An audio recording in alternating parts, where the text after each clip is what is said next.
morning. Ira Epstein with your morning flash update, and this is for Thursday, and this is April 9th, 2020, and we're sitting here at 9:25 a.m., and this is Central Time. As I'm talking, I know that Fed Chair Powell is still answering questions at the Brookings Institute, but the Fed pulled out a move, another $2.3 billion of aid in conjunction with the Treasury. It's meant for small businesses.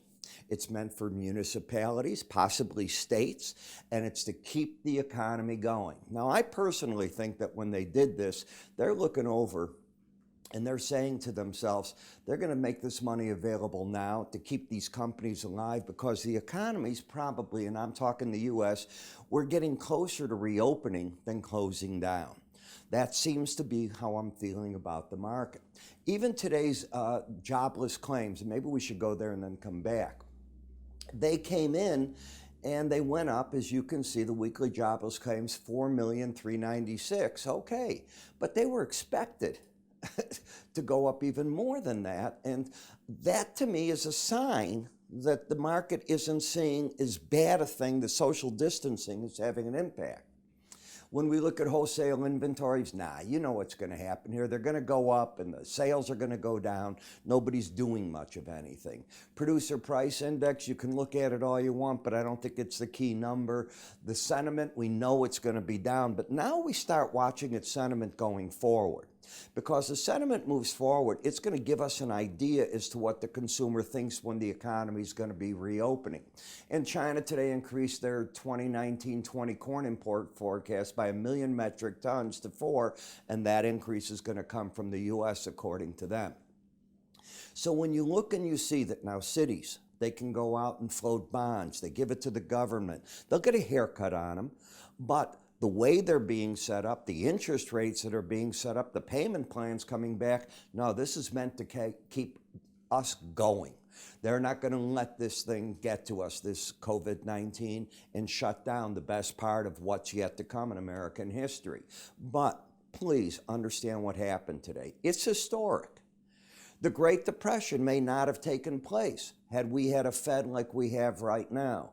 So as much as the president might want to chide him, I give them all the credit in the world. This was quite a move. I'm going to include it in my summary tonight.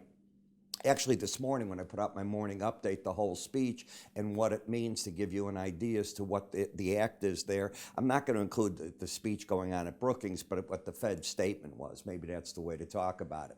But let's talk about the impact of it. Because the dollar down on the news, gold soared, it's selling off a little bit, and silver came off about 20 cents from it. But these are parts to keep the economy going, businesses going, and I'm talking all size businesses. This is going to be fascinating to watch. Businesses that may have been forced to close, I think now they're going to stay open.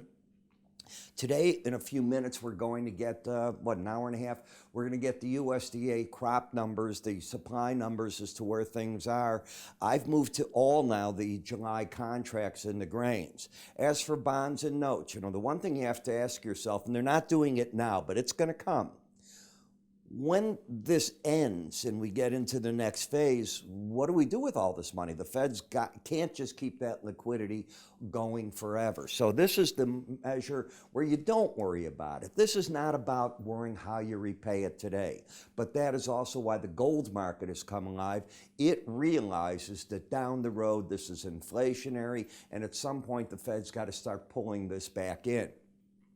The bigger event taking place today, not bigger than what I just said, another big event is watching the energies go, because you're probably hearing now as I'm talking, they've moved up about $1 since I began this morning, that there's probably good news coming out of OPEC. We'll see who's joining in, but we're expecting Norway. Maybe the U.S. has found a way to get involved in this. I don't know. I don't have the facts yet, but I'll be writing about them this morning in my report for my clients. So other than that, let me remind you, our market research, you can get this by going to our website under free offerings, and I'm Ira Epstein.